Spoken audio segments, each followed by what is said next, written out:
First of all, shalom alaikum. Secondly, assalamu alaikum.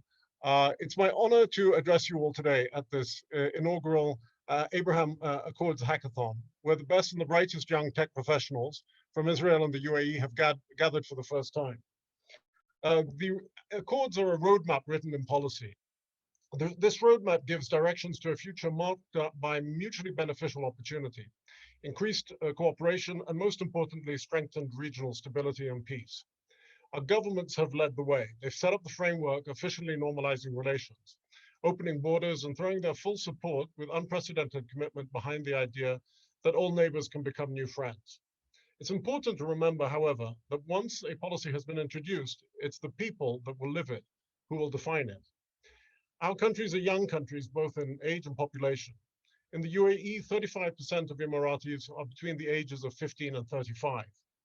That's the largest segment of our population. In Israel, 40% is under 25. Dynamic collaboration between the youth of our countries is the key to success. Connecting with one another, as you will during this fantastic event, is about unknown and infinitely exciting possibility. You will grow your professional network and increase cross-cultural appreciation. Maybe together you will identify a creative solution to a problem that was previously not to be cracked. Maybe your business will grow. Maybe it'll change direction completely. Maybe you'll meet a future colleague or a lifelong friend. You're building the future at this very moment that you yourselves will one day inhabit. You will live this policy and seize or miss the opportunities it offers. It's the young people of Israel and the UAE who will shape what the Abraham Accords become. At this hackathon, there are two challenges. The first asks participants to think about how tourism can be leveraged to deepen the ties between our two countries. The second challenge asks how education can be harnessed to strengthen relations between Israel and the UAE. So with regards to tourism, whether it's a long immersive stay or a short weekend jaunt, we all know from our own travels in the past that nothing impacts us like the learning and discovery we experience in person, firsthand as travelers. Emiratis are keen tourists and explorers, and I know from my own friends and family that Israel as a destination is at the top of everyone's list. We look forward to visiting you as much as we look forward to continuing to host you. I also urge you as designers, strategists, entrepreneurs, creative problem solvers, to consider all corners of the sector, including medical tourism, business tourism, and ecotourism. The UAE, for example, has sought for many years to position itself as a major center for world-class healthcare in the Middle East, and is working with leading global institutions to further develop that system. In 2019, Etihad Airways and Cleveland Clinic Abu Dhabi signed an agreement to promote Abu Dhabi as a medical travel destination. Etihad Airways will offer travel packages to key markets, delivering a single solution for booking flights, accommodation, and medical treatment. Last year, the Abu Dhabi National Exhibitions Company and Israel's Expo Tel Aviv signed an agreement to expand collaboration in the region's business tourism sector.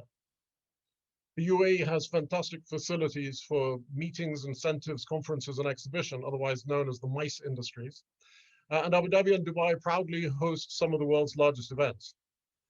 The UAE, like Israel, also continues to make conservation a priority and currently has 43 protected areas, which collectively span 14% of the country. The UAE's truly stunning, varied natural environments include deserts, oases, mangrove-lined wetlands, tropical islands, and rocky mountain ranges, all of which accommodate a rich variety of wildlife and flora and feature numerous archaeological sites. In regards to education, this is one of the key platforms upon which the Emirates is building its future. Israel's inspiring commitment to quality university education, as well as the world's highest R&D funding per capita, have spurred an awe-inspiring technological boom. The Emirates are 12 years Israel's junior, having federated only 50 years ago in 1971. And we too are on an ambitious, committed path to building a knowledge economy for a post-oil era that will allow us to continue to diversify and grow. A recent example of this was our HOPE probe mission, the first successful mission of this kind from the Arab world, which reached the orbit of Mars on 9th of February 2021. We're very proud of it. A lot of people wondered out loud, as they have since the beginning of space exploration, whether it made sense to send a probe to Mars when there were so many other things going on in the world. Our answer to this here in the Emirates is the following. If you give a new generation of scientists, engineers, and professionals the opportunity to cut their teeth while reaching for the stars, the skills they develop and the knowledge they gain will shape the future of your society. The first university opened its doors in the UAE in 1976, 5 years after we became an independent state. That year, the rate of adult literacy in the country was 54% amongst men and 31% amongst women. Today, literacy rates for both genders are at 95%.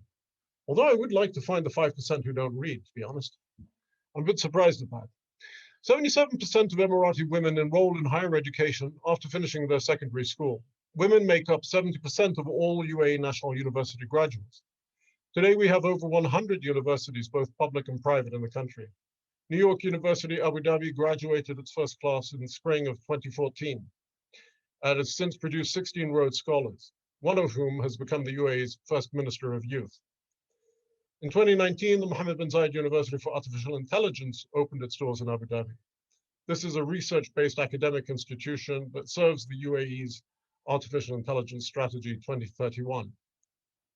NASA, in collaboration with the UAE Space Agency, now accepts highly qualified UAE students to participate in the NASA International Internship Program.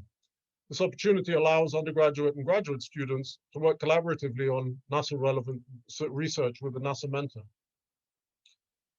In October 2018, the UAE was admitted as an associate member to La Francophonie. The organization is concerned with cultural diversity, universal human rights, international relations, and the promotion of the Francophone culture. French curriculum is in the works for the public education system in the UAE, while the program complements the already robust French cultural influence of institutions such as the Louvre, Museum in Abu Dhabi, Sorbonne University, and the Alliance Française. So Israel and the UAE hold similar visions and hopes for the future. We're connected by shared values and priorities, while we face many of the same challenges. The software design and strategy riddles you address over the next 3 days will be exciting and complex. The fact that this will unfold in a context of collaboration between our two countries is nothing short of historic. I would say take advantage of this opportunity, stay open, share, listen, learn, and when it's over, stay connected. Do this for yourselves, but also for the young people in your communities that will learn from and be inspired by you. That's pretty much the speech that I'd prepared.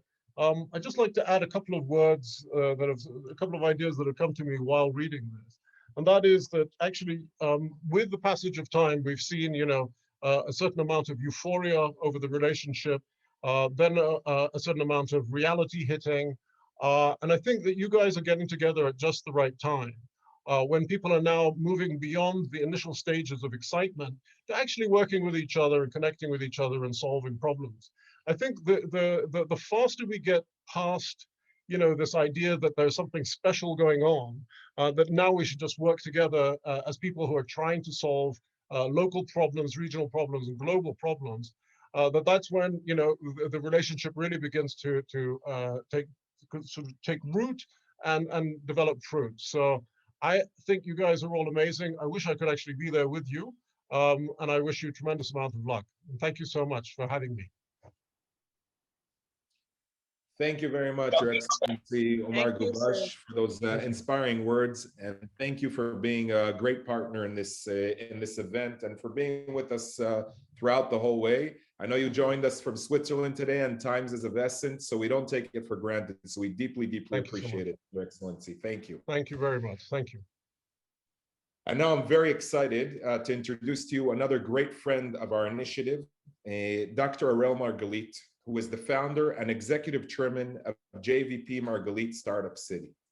Dr. Arel Margalit is one of the chief architects of Startup Nation, bringing innovation and entrepreneurial leadership to the country's most pressing economic and social challenges. Arel's journey started in Jerusalem, where he is considered the founder of the capital's tech ecosystem. For 3 decades, Arel has been a visionary leader, championing innovation as a tool for economic growth and an engine for social change. Arel, the stage is yours. Toda rabah.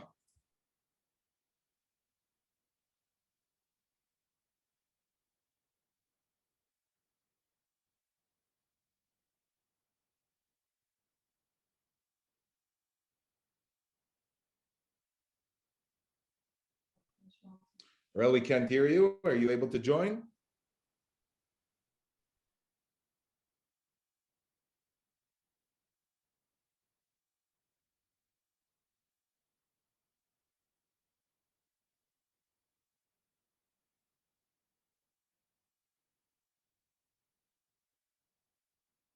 One moment, I'm sure we'll join in just a moment. We're trying to fix his connection.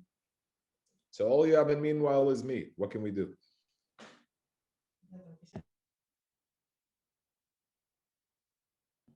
Meanwhile, again, you could change it.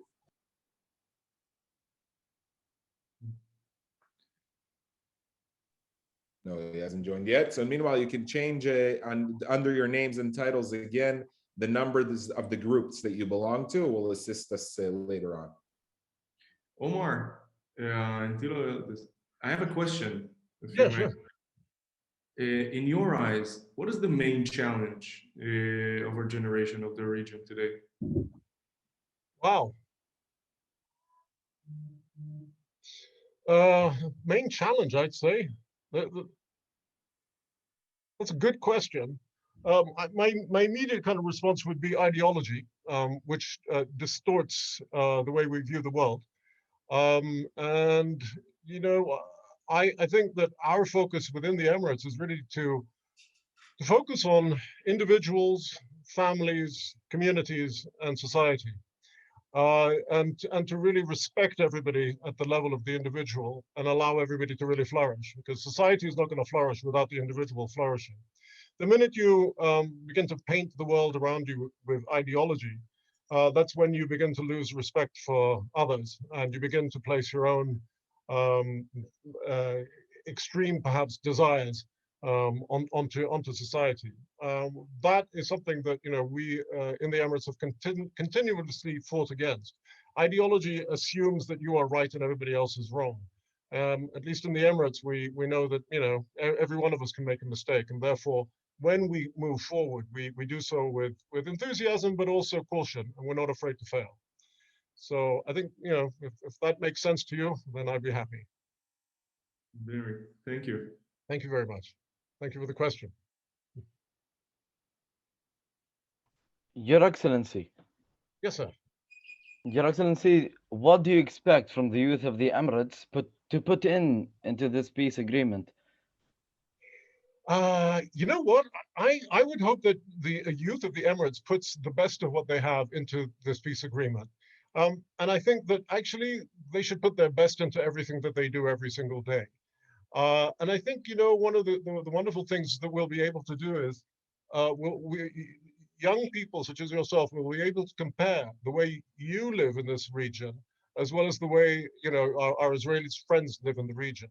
We're all dealing with the same kind of environment. We're all dealing with similar types of issues.